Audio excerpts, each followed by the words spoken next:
इसको भगवा से परेशानी होने लगी है। दीदी के राज में भगवा कि अगर किसी ने पहन लिया तो उसकी गिनती वांटेड में हो रही है। सावधान हो जाइए, क्योंकि कोलकाता पुलिस ने इस लड़की का, जो मैं आपको दिखा रहा हूं लगातार तस्वीर, बाकायदा एक पोस्ट किया इसकी तलाश में।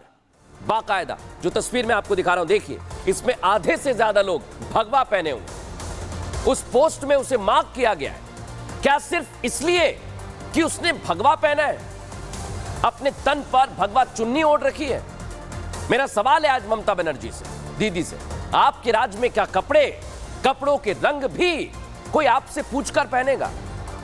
सवाल ममता बनर्जी से इसलिए है दर्शकों, क्या आपको भगवा रंग से परेशानी है? यह भी तो बाकी रंगों की तरह है, जैसे नीला, पीला, हरा, लाल, गुलाबी है, वैसे ही भगवा है। लेकिन बंगाल सरकार को इससे भी दिक्कत हो रही है, इंडी अलायंस को इससे भी दिक्कत है दर्शकों। क्यों कह रहा हूं मैं, समझ लीजिए। पहले तो भगवा कहां होता है, देख लीजिए। तिरंगा झंडा जहां भगवा होता है, सनातन का झंडा उसमें भी भगवा होता है, और साधुओं की वेशभूषा भी भगवा की है। तो क्या इससे तकलीफ हो रही है इंडी अलायंस को? और भगवा को आरएसएस और बीजेपी से क्यों जोड़ रहा है इंडी अलायंस? आज यह भी बहुत बड़ा सवाल है दर्शकों, क्योंकि अगर कपड़ों के रंग देखकर यह तय हो रहा है कि वो संघ से जुड़ा है, आरएसएस से जुड़ा है, बीजेपी से जुड़ा है, तो ये नैरेटिव सेट किया जा रहा है। बंगाल से ही एक और वीडियो सामने आया है दर्शकों, मैं दिखाता हूं आपको। ये देखिए, यहां तो कोई भगवा नहीं था। बीजेपी के नेता प्रियांगु पांडे पर भीड़ में से किसी शख्स ने एक नहीं बल्कि 6 राउंड फायर किया। देखिए उनकी गाड़ी की हालत क्या हो गई। यहां तो कहीं भगवा नहीं था। फायरिंग करने वालों में कोई हरे रंग के कपड़े पहने हुए, कोई सफेद रंग के कपड़े पहने हुए, तो कोई किसी और रंग का कपड़ा पहना हुआ है। लेकिन कौन सी पार्टी या किस संगठन से जुड़े हुए आप सोचिए, क्योंकि इस हमले में प्रियांगु बाल बच गए हैं। लेकिन सवाल यही है, क्या कपड़ों के रंग के आधार पर यह तय किया जाएगा कि कौन किस पार्टी का है, किस संगठन से जुड़ा हुआ है? आप सोचिए जरा, गोली मार दी गई, लेकिन यहां बात हो रही है रंग की। कौन किस कलर के कपड़े पहना है, उस पर अब बातें की जा रही हैं। लेकिन इंडी अलायंस की यह साजिश अब नहीं चलने वाली है दर्शकों, क्योंकि कभी कोई देश चलाने की बात करता है, कभी कोई भगवा को मार्क करता है, कभी कोई कब्जे की बातें कहता है। देखिए इस रिपोर्ट में।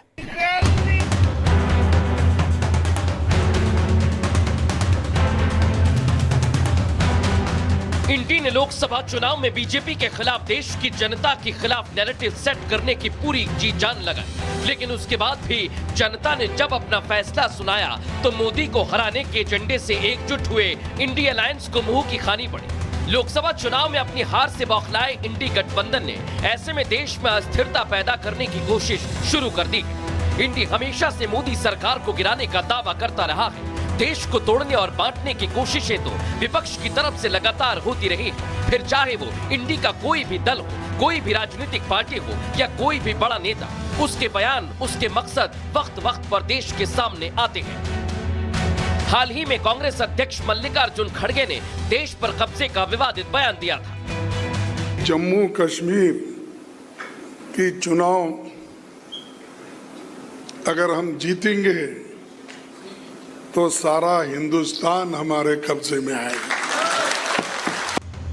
खड़गे का ये बयान साफ बता रहा है कि कांग्रेस को सिर्फ और सिर्फ जम्मू कश्मीर में जीत की मंशा है। ना उन्हें देश से कुछ लेना देना है और ना ही यहाँ के लोगों से। मकसद सिर्फ चुनाव जीतना है। जिस पार्टी के अध्यक्ष की जुबान पर कब्जे जैसी बात हो, तो उस पार्टी के नेता भी कैसे पीछे रह सकते हैं?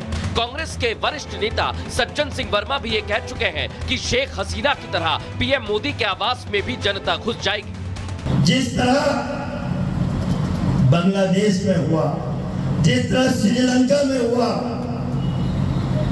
आज हमारे देश की हालत उससे अलग नहीं।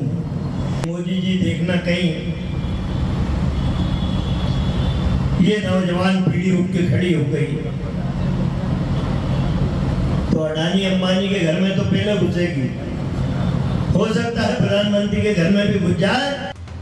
क्या सवाल ये उठता है कि आखिर देश विरोधी ऐसे बयान देकर कांग्रेस किस राह पर आगे बढ़ रही है? कब्जे और घुसपैठ से आगे बढ़कर इंडी की एक और सदस्य ममता बनर्जी ने तो आज साफ कह दिया कि बंगाल जलेगा तो कोई बैठा नहीं रहेगा, दिल्ली भी जलेगा, नॉर्थ ईस्ट भी जलेगा। বাংলায় যদি আগুন লাগান আসামও থেমে থাকবে না, উড়িষ্যাও থেমে থাকবে না, আর দিল্লিও থেমে থাকবে না। আপনার চেয়ারটা আমরা টলমল করে দেবো।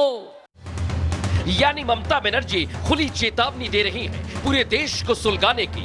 यहाँ सवाल ये उठता है कि ऐसी बातें देश के किसी नागरिक की जुबान पर शोभा नहीं देती, फिर ये तो पश्चिम बंगाल की मुख्यमंत्री है।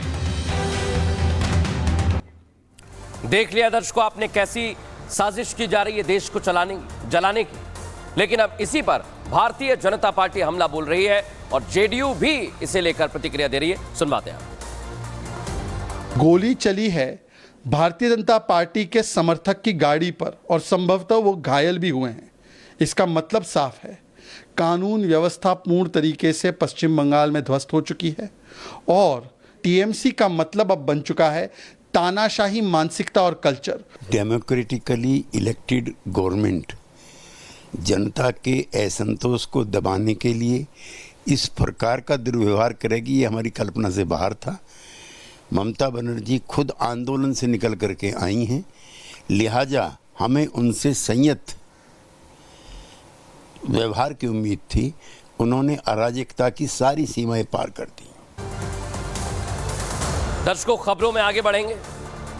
लैंड जिहाद की पाठशाला, ये हम इसलिए कह रहे हैं दर्शकों कि एक स्कूल था और अब जैसा आपको दिख रहा है वो एक रात में कब्रिस्तान बन गया। सोचिए दर्शकों, और इसी खबर के बारे में आपको मैं जानकारी देने वाला हूं, क्योंकि जब हमने ये खबर देखी तो हमारा माथा चकरा गया और आपका भी चकरा जाएगा, क्योंकि अब कट्टरपंथियों के निशाने पर स्कूल और स्कूल के बच्चे आ गए।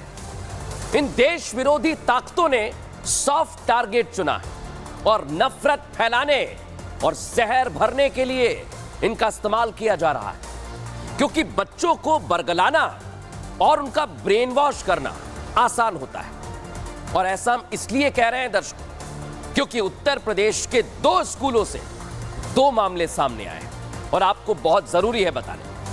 पहला मामला कहां से सामने आया? कौशांबी से, जहां 48 घंटे के अंदर स्कूल को कब्रिस्तान बना दिया। दर्शकों कब्रिस्तान सोचिए आप। और दूसरी खबर आई है बिजनौर से, जहां एक स्कूल में धार्मिक भेदभाव किया जा रहा है। बच्चों के साथ आप सोचिए इस तरह का माहौल पैदा कर दिया गया। लैंड जिहाद की पाठशाला, पहले आपको बिजनौर लेकर चलता हूं, पूरी कहानी आपको बताएं उससे पहले कुछ सवाल हैं दर्शकों। स्कूल को शिक्षा का मंदिर कहा